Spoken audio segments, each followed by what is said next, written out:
তারপরে এই সাইডটাতে হচ্ছে রাইড রয়েছে, অনেকগুলো রাইড রয়েছে যে বাচ্চাদের জন্য।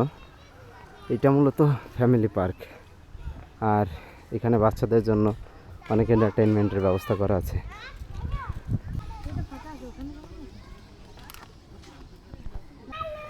দেখেছো এই রাইডটা, দেখেছো আব্বু? এখানে ছেড়ে দিলে তো তুমি পড়ে যাবা। এদিকটায় সবই হচ্ছে রাইড, এগুলো হচ্ছে টিকিটের, আর ওই পাশেরগুলো হচ্ছে বাচ্চাদের জন্য ফ্রি। এই পাশে দেখতে পাচ্ছেন অনেক রাইড আছে, এগুলো সবই হচ্ছে টিকিটের। এই যে এটা হচ্ছে টিকিট কাউন্টার, বাট এখন এখানে কেউ নাই, 30 টাকা টিকিটের মূল্য। দোলনাটা এখানে আছে, বাট তেমন মানুষ নাই। 1-2 জনের জন্য আমার মনে হয় না দোলনাটা ছাড়বে। বেশ কিছু এটা সেটা রয়েছে এনজয় করার মতো বাচ্চাদেরকে নিয়ে। তো ওই পাশটাতেই মূলত নিরিবিলি আরও অনেক জায়গা আছে বেড়ানোর মতো, আমরা একটু ওই দিকটাতেই যাব। এইখানে হচ্ছে কয়েকটা ঘর আছে যেগুলো উপরে একটু উঁচু করে তৈরি করা। এখানে মূলত হ্যাঁ অনেক কিছু নতুন করেছে। এখানে মূলত সুন্দর একটা পরিবেশ এনজয় করা যায় এখানে উঠলে। এটা হচ্ছে নতুন করছে, আর ওই পাশেরটা হচ্ছে পুরাতন। আমরা একটু ওইটায় যাব না। দারুণ দারুণ, এই জায়গাটা অনেক সুন্দর, অনেক সুন্দর আর ঠান্ডা। ওই ওই আমরা উপরে উঠেছি বাবা, দেখেছো বাবা? বাবা বাবা, এখানকার ভিউটা দারুণ লাগতেছে।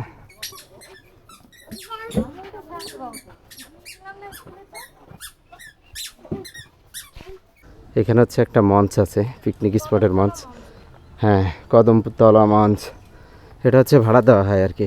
এখানে যারা পিকনিকে আসে তারা চাইলে ভাড়া নিতে পারে। হ্যাঁ, আর এই পাশটাতে হচ্ছে পার্ক, বসার মতো অনেক সুন্দর সুন্দর জায়গা আছে।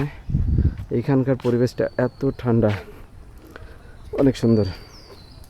আরও অনেক কাজ চলতেছে। তো এই পাশে হচ্ছে একটা ব্রিজ আছে, অ্যান্ড এই ব্রিজটা হচ্ছে অনেক সুন্দর, আপনাদেরকে একটু দেখাই।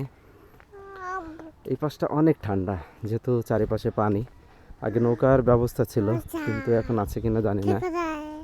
এই দিকটাতে অনেক কাজ চলতেছে। হ্যাঁ, ওই দিকে নৌকা আছে। তো এই হচ্ছে সেই ব্রিজ। এই জায়গাটা হচ্ছে খুবই পপুলার, সবাই পছন্দ করে এখানে ছবি উঠাইতে অ্যান্ড বেড়াতে, এইখানটাই খুব পছন্দ করে। এই পাশে অনেকটা বসার জায়গা আছে, অনেক সুন্দর একটা পরিবেশ আছে। এই পাশটা আমি যদি আপনাদেরকে একটু দেখাই, পাশটায় অনেক গাছপালা আছে অ্যান্ড বসার মতো অনেক সুন্দর জায়গা আছে। এটা হচ্ছে একটা কাঠবাদাম গাছ, আর এদিকে হচ্ছে সামনে গিয়ে বসার জায়গা। তো আমরা একটু সামনে গিয়ে বসি, এদিকটা এসে বসি। হ্যাঁ, এই পাশটাই অনেক ঠান্ডা আর বাতাস, চারিপাশে অনেকটা পানি। এইখানে খুব মজা লাগতেছে। এই জায়গাটা অনেক ভালো, এখানে বসার মতো অনেক জায়গা। আর এই পাশে দেখতে পাচ্ছেন আমার পেছনে, এইখানে হচ্ছে একটা ব্রিজ আছে, অ্যান্ড আমরা ওই পাশের একটা ব্রিজ পার হয়ে আসছি ওইটা। আর এই পাশে হচ্ছে একটা পানির উপর দিয়ে ব্রিজ আছে। এগুলো মোটামুটি অনেক সুন্দর। এইটা কিছুটা রিস্ক মনে হচ্ছে ভেঙে পড়বে। তো এই হচ্ছে বিনোদিয়ার ভিউ। এইখানটায় এত মজা লাগবে, আপনার আসলে এত মজা লাগবে বলে বোঝানো যাবে না। দেখেন পানিগুলো কীভাবে বাতাসে বয়ে বয়ে চলেছে। আর এটা হচ্ছে অনেক বড় একটা বট গাছ, এটা দেখছেন? দারুণ একটা অবস্থা, দারুণ। একেবারে 2 মিনিটে ফ্রেশ করে দেবে আপনাকে, 2 মিনিটে। মানে এই জায়গাটা এত সুন্দর বাতাস আর এত মজা লাগতেছে বলে বোঝানো যাবে না। এপাশে একটা ফুল আছে, দেখেন জবা ফুল ফুটেছে অনেক এই গাছটাই। হচ্ছে একটা স্ট্যাচু আছে, অ্যান্ড এটা হচ্ছে মহাবীর সালাদিনের স্ট্যাচু। হ্যাঁ, এই যে দারুণ একটা স্ট্যাচু এটা।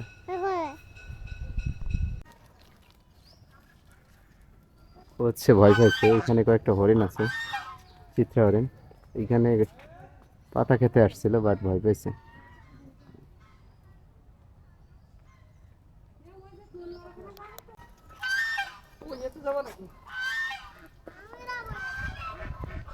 এখানে হচ্ছে 7জন বীরশ্রেষ্ঠর স্ট্যাচু আছে, অ্যান্ড এটা কিন্তু সত্যি অসাধারণ। প্রত্যেকের এইখানে ছোট ছোট করে নেম প্লেট দেওয়া আছে, অ্যান্ড কীভাবে কী শহীদ হয় সেগুলো এখানে লেখা আছে। আর এই পাশে হচ্ছে আর একটা ব্রিজ আছে। এটার সাথে একটা সুন্দর ব্রিজ আছে, ওভার ব্রিজ। এটা অনেক সুন্দর।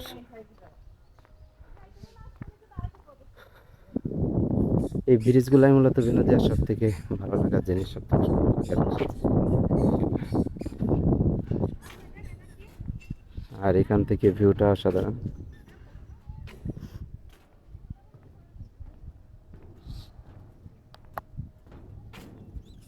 তো এই ছিল মূলত বিনোদিয়ার ভিডিও। এটা হচ্ছে একটা ফ্যামিলি পিকনিক স্পট। এখানে পরিবার নিয়ে আসা যায়, বাচ্চাদের নিয়ে বেড়াতে আসা যায়। তো বাইরের থেকে যারা আসবেন অবশ্যই দেখে যাবেন, এখানে ভালো লাগবে আসলে। ন্যাচারাল একটা এনভায়রনমেন্ট আছে এখানে। তো ভালো থাকবেন সবাই, আল্লাহ হাফেজ।